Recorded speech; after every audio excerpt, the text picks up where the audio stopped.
Hello then people, welcome back to the Just Joe Football Show, and it is time for your evening instalment. Of course, it is time for the top flight news bite. As always, before we begin, smash a like on the stream, leave your comments, get your notification bell on, and of course subscribe to the channel. We are almost at 3k.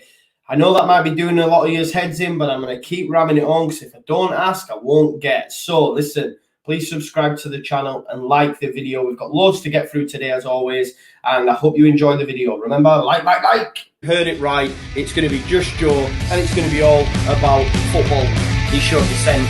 Bamford, it's in! Yes! I don't see many more appearances from Pablo. Fantastic, inaugural guest. I have to pull out the big guns. Guys, we're going to start first of all with news that Youri Tielemans could be on his way to Liverpool. Of course, Wijnaldum is leaving. He's going to Barca. Barca is free city at the minute, getting the likes of Depay, Aguero, Wijnaldum all on frees. Looks like Wijnaldum's going to join up with Ronald Koeman. If indeed it is going to be Ronald Koeman, we're going to give you some news a little bit later on that did make me chuckle, if I'm being totally honest. But we'll get to that a little bit later on. But yeah, it looks like Gini Wijnaldum's going there, and as I predicted a couple of episodes ago now, Youri Tielemans seems the perfect replacement for me to rock up at Liverpool. He obviously said his goodbyes after Leicester failed in the Champions League. I speak to Locks regularly, and he believes he's going. Obviously, Locks from Leicester City Fan TV. So Youri Tielemans said a bit of a goodbye with tears in his eyes on the last game of the season. Obviously, an FA Cup win, not enough to keep him there. He wants to play Champions League football. And look, it'd be no surprise if Liverpool have already been in contact with him, so it looks like he could be on his way out of the Foxes and join up with Liverpool. And to be fair, it'd be an adequate replacement to me. For me, I really rate Youri Tielemans, and I think he'd be the ideal replacement for the departing Gini Wijnaldum. And some more news as well, as I've mentioned to you, a couple of episodes now. Konate's deal is signed, sealed, delivered. I'm yours. He is going to rock up at Liverpool, and what a prospective centre-back partnership that is. Virgil van Dijk, not as good as Virgil van Struijk, but you hear me. Virgil van Dijk alongside Konate at centre-back. It's going to be lethal. I was talking to a Manchester United fan earlier, and we were talking about Ole Gunnar Solskjaer and how some Man United fans might see this season as a success, being second. Maybe not a lot of them, but some might, and it's progress. But what you've got to look at is the fact that Chelsea, were ninth at one point. Liverpool had a number of injuries. People took the mick out of Liverpool, and I've seen a Liverpool fan's tweet said, it's interesting, isn't it, how when you lose a key centre-back, how poor you can be. And Manchester United, since Harry Maguire has got injured, have not kept a clean sheet. So that tells you just how important it is. But think about next season, Konate and Virgil van Dijk, they're not going to concede goals. Trent at right back, Robertson at left back, Alisson in goal. They're not going to concede a lot of goals for me in Liverpool, and they'd be my early tip to win the Premier League next season. I know that might be bold based on this, but Konate and Virgil van Dijk at the back would be some partnership. And as I say, it's never in doubt. That's been done. He's going to join up. As I said to you as well, they've decided against Kabak, and it looks like Nat Phillips is also going to be available for transfer as well. On Ole Gunnar Solskjaer as well, we touched on him briefly there. I mean, Ed Woodward must be trying to leave the club in some sort of mad situation now that he's leaving, because it turns out that apparently he's ready to offer Ole Gunnar Solskjaer a 3-year extension, a new 3-year deal. It's insane. It's insane. It's not, for a Leeds fan, it's funny. Ole's at the wheel. Let him ride that bus into walls like he has been doing. But for me, when you've got managers like Conte, maybe Pochettino's ready to leave PSG already. We know that it might be linked with Tottenham. There's a lot of good managers out there. Zidane, possibly, Allegri has now gone to Juve, but there's so many managers available. There's such a managerial merry-go-round currently. And you're going to stick with Ole Gunnar Solskjaer? I don't get it. He showed for us in the Europa League final just how tactically inept he was. There's a lot to be made about substitutions, but he failed to make any until extra time, and you've got Unai Emery had already made 5 up until the point that, Ole decided to change it. And it was such an easy change. It was Fred, had Fred been fit, he'd have gone with him anyway. And then you could tell what the changes were going to be. If you watch the watch along that I did, I said that Greenwood had come off. Rashford onto the right, not great from the right, Pogba onto the left. Just a madness, really. And I think if Fred were fit, Greenwood wouldn't have started it. It'd been Rashford, Pogba. It's just all telegraphed. It's poor. And look, I'm laughing as a Leeds United fan, but for him to be offered a new 3-year deal is absolute insanity for me. As I mentioned to you earlier, Aguero's deal is signed, sealed, delivered. I'm yours, much like Wijnaldum. So him and Wijnaldum are definitely going to be rocking up at Barcelona.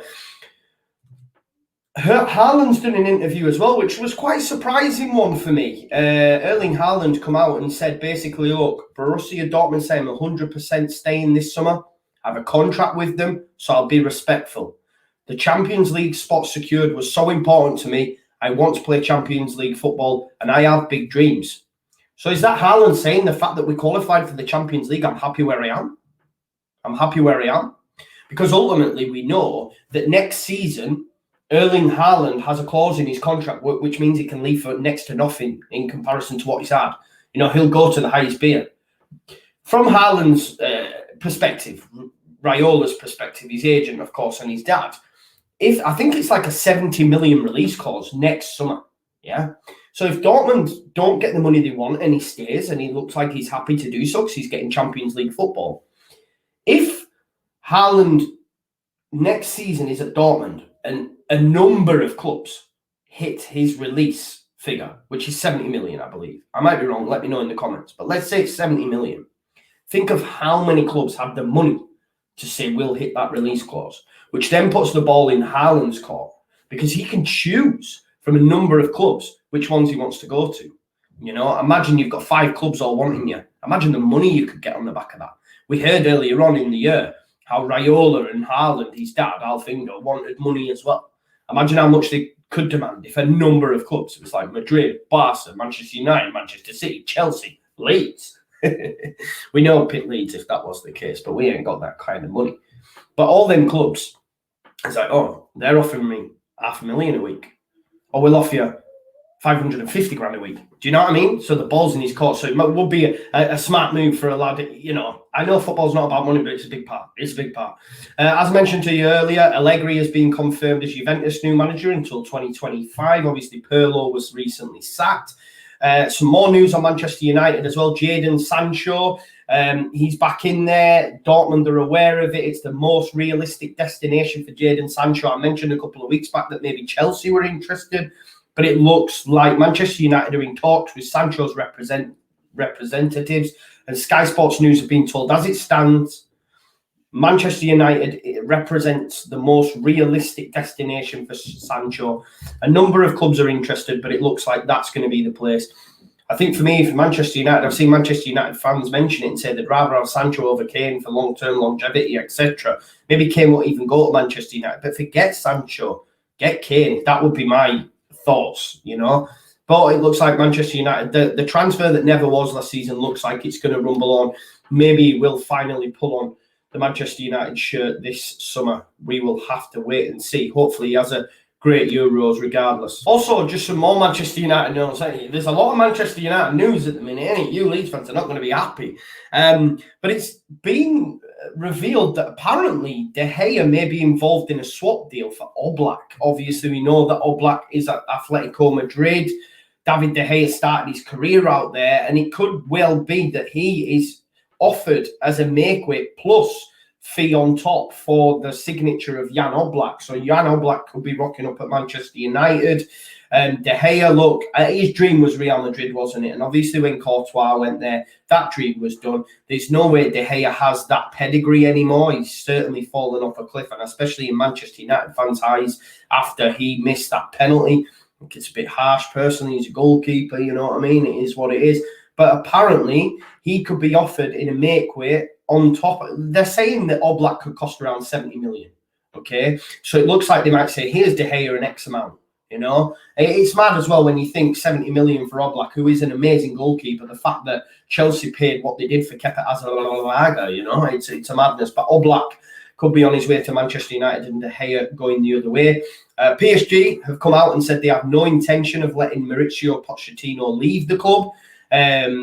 Apparently, Guillaume Balaguer, obviously well-respected journalist, he says he spoke to the French club and they've said, look, Pochettino's going nowhere. So we'll have to wait and see. As I mentioned yesterday in yesterday's episode, Emi Buendia is a massive target for Arsenal, and I think he would be a great signing for them, and he's been linked with Leeds in the past. Well, apparently today he is high up on Aston Villa's wanted list, along with Dwight McNeil. Now, I really, really rate Dwight McNeil. I think if he was at a different club to Burnley, he'd be in a lot more people's eyes. He'd be in a lot more people's opinions. Maybe he'd get shout for at least an England call-up. I think he's that good. I thought when we beat them on both, well, in the first game, he came on as a sub, I think, but certainly the most recent fixture where we beat them, he was their one shining light. Well, him and Charlie Taylor. But I really, really rate Dwight McNeil, and it turns out that he could be rocking up at Villa Park. Now, imagine, obviously, Buendia, Grealish.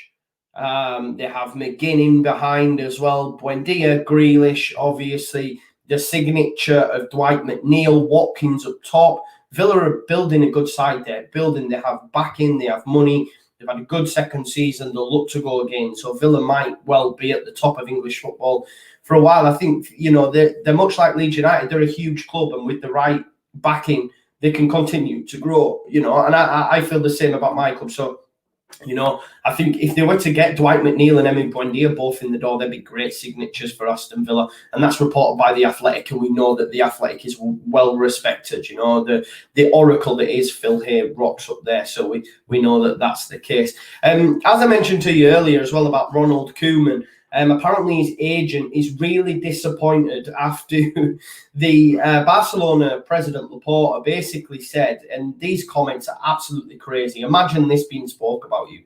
He said, "Imagine I want to marry you, but I have doubts. Give me 2 weeks to find a better partner. And if I can't find the right person, we'll get married anyway." That's insane. He's basically said to Koeman, "I don't really want you, but there's no one really out there that we want. So we're going to try and get someone in 2 weeks. If we can't, we'll take you anyway." Yo, if Ronald Koeman has any self-respect, I'd tell Laporta, "Listen, mate, stick your job where the sun doesn't shine." Now, obviously, he's not going to say that because it's Barcelona. He's going to be on decent money.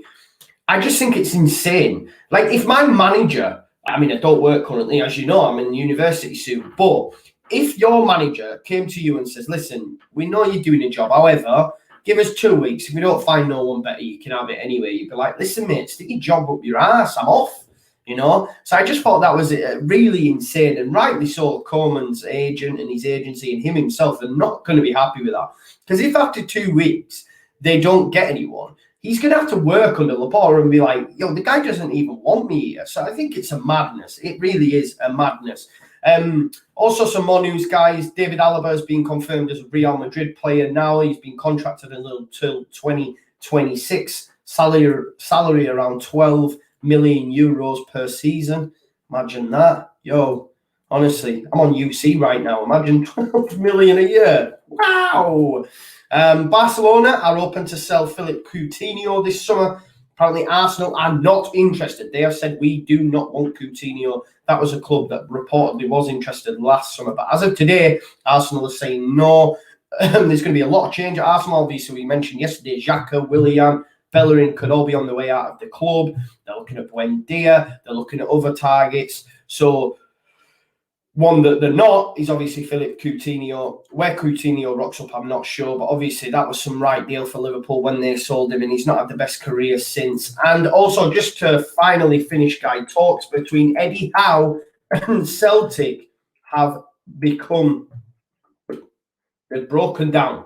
They're done. So Eddie Howe doesn't look like he's be going to Parkhead any time soon. So Eddie Howe, I said a very, very long time ago that he might rock up at Crystal Palace. We're yet to see what's happening there. Obviously, Lampard's been linked, Deitch and Eddie Howe. But now Eddie Howe isn't going to Celtic. Maybe he rocks up back in the Premier League. I don't really rate him, me. I don't get the hype. I just don't believe the hype. I don't. But listen, that was your top flight news bite. I hope you enjoyed it. I hope you enjoyed the Daily Leads. I hope you enjoy these videos. I enjoy doing them, all right? I love it, man. I love having this channel and it growing and growing and growing. I hope you enjoy. I've been speaking to some people today as well. I've got loads of stuff set up for the Euros. Really excited to get that going. Keep it locked at Just Joe, and I'll tell you what's happening very, very soon. Like the video, subscribe to the channel, get your comments in, and of course, hit the notification bell, and I'll see you tomorrow. Peace. Leeds, Leeds, Leeds.